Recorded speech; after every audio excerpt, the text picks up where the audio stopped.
Do you realize how much better your team would be if you had stashed Kareem Hunt, Tyrone Tracy, J.K. Dobbins as a running back stash on your bench? Well, in today's video, I'm bringing you 10 plus must-stash players heading into Week 10 fantasy football. If you're one of the 78% of people watching this that aren't currently subscribed, hit that subscribe button as we are on the way to 4,000 subscribers. I'm answering every start-sit question this season. And when we started off, these are the guys over here that I believe that should already be stashed onto your roster, providing the value before I get into the actual players on the stash video. But the first player that I would be stashing besides that list, it's going to be Elijah Moore for the Cleveland Browns. And when we talk about Elijah Moore, he was in my video last week talking through a must-stash candidate. And I thought Elijah Moore would be someone that would get rostered a ton and had an absolute breakout performance after two really great back-to-back weeks in week 7, week 8. Well, he is only 19% rostered over on Sleeper and put up 5.8 fantasy points in week 9 versus the Chargers. I still love this outlook for Elijah Moore as he's still the clear wide receiver 2 to Cedric Tillman. I mean, of course you got David Njoku, so he's the third receiving option in this overall offense, but I think you need to highly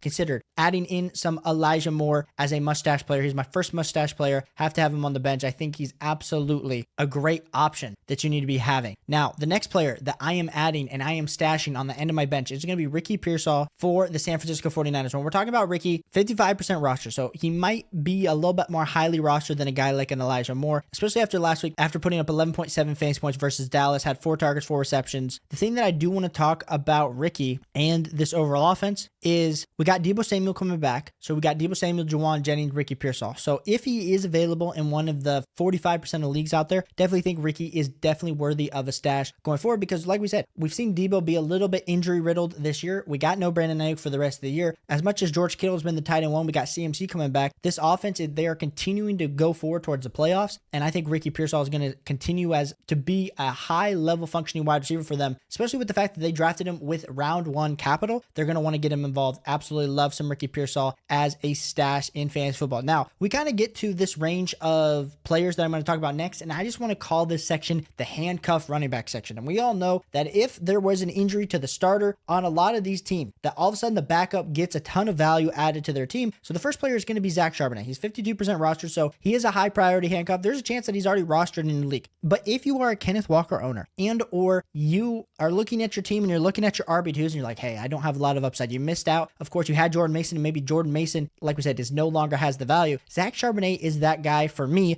Not that he's getting any sort of crazy snap share because over the last 3 weeks, 55, 45, and 25% snap share, but he's the clear number 2 to Kenneth Walker. But when he got opportunity earlier this season, we talking about a guy in Zach Charbonnet who put up 17 and 25 fantasy points. So if for any reason Zach Charbonnet were to become the one for the Seattle Seahawks, we're talking about an absolute league winner for a guy like Zach Charbonnet. That's why I have Zach Charbonnet stashed on all of my fantasy football teams when he's out there. Just thought I would mention that. The next guy we're going to be talking about, it is going to be Gus Edwards for the Chargers. And as much as we talked about J.K. Dobbins as a stash earlier this year, and then of course J.K. Dobbins actually overtook Gus Edwards, who we thought was going to be the starter, Gus Edwards is a guy that we need to be considering stashing on the end of our bench. He is designated to return off of the IR, which is exciting. And so if I am you, as much as we've seen Kamani Vidal be a stash in recent weeks, we've even seen Hassan Haskins get a little bit of run. I definitely think we need to be considering adding Gus Edwards because we have seen Gus Edwards in this hardball offense with Greg Roman produce fantasy football points. So I absolutely want to take a shot on a guy like Gus Edwards. He's 19% roster, so he's definitely out there available for you in your leagues. Go get some Gus Edwards, especially if you're, like we said, if you're weak at the RB2 position. I think Gus Edwards and Zach Charbonnet, those should be the top 2 priority targets for you as running back options, as long as there's not some crazy starter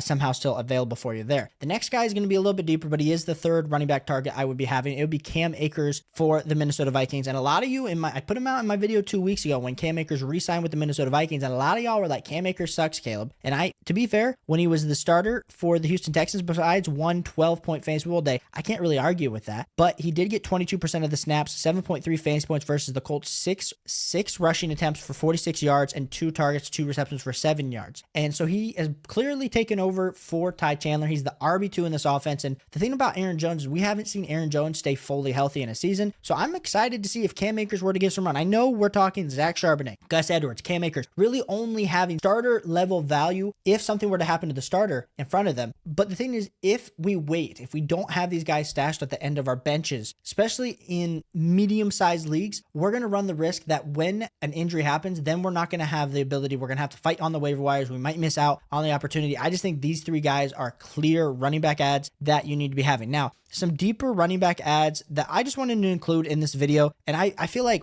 we gave you 2 wide receivers and like the rest are just running back handcuffs this week. Next guy is going to be Ray Davis for the Buffalo Bills. And Ray Davis, honestly, 17 fantasy points in week 9. He's 35% rostered. If anything were to happen to James Cook, Ray Davis, absolute monster.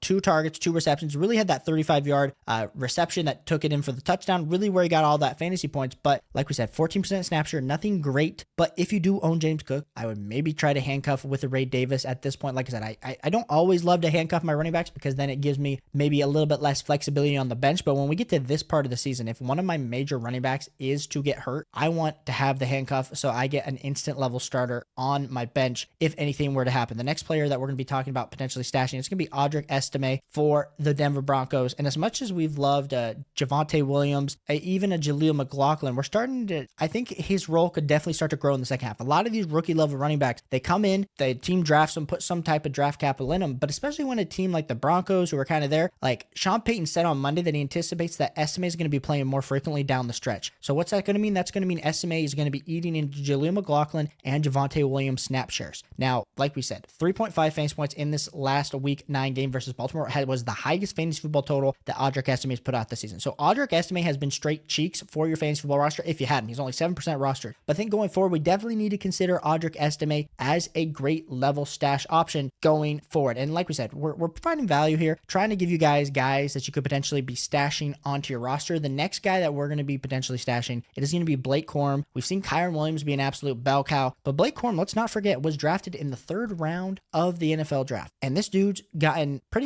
he's been pretty invisible. But I do think Blake Corum, as much as people are like, hey, there's Ronnie Rivers, there's Cody Schrader as well in this backfield, Kyren Williams is the clear bell cow, which is crazy to me that they invested this amount of capital into a Blake Corum. But we've talked about with past running backs, even in past years, like a Jonathan Taylor, like a J.K. Dobbins, Cam Akers, that amazing class that came out in 2021, that historically rookie running backs really start to get a foothold in that second half of the season unless they're absolutely elite. And so not that I'm saying that Blake Corum is all of a sudden going to come and take Kyren Williams candy. No, I don't think that's going to happen. I do think Blake Corum is a worthy addition to your fantasy football roster if you can add him to your team. And 2 more guys that I do just want to throw out there, and I know both these guys are handcuffs. Guys would be like a Trey Benson behind James Conner. James Conner, we haven't seen him be able to fully maintain a healthy season into his career. We're seeing Amari DeMarcado get a ton of snaps as well. So not to say that if James Conner goes out, Trey Benson becomes a bell cow, because we do understand that. But I do like Trey Benson continuing to get a lot of touches, especially considering the fact that he was drafted in the early 3rd round. It's almost like a day 2, a late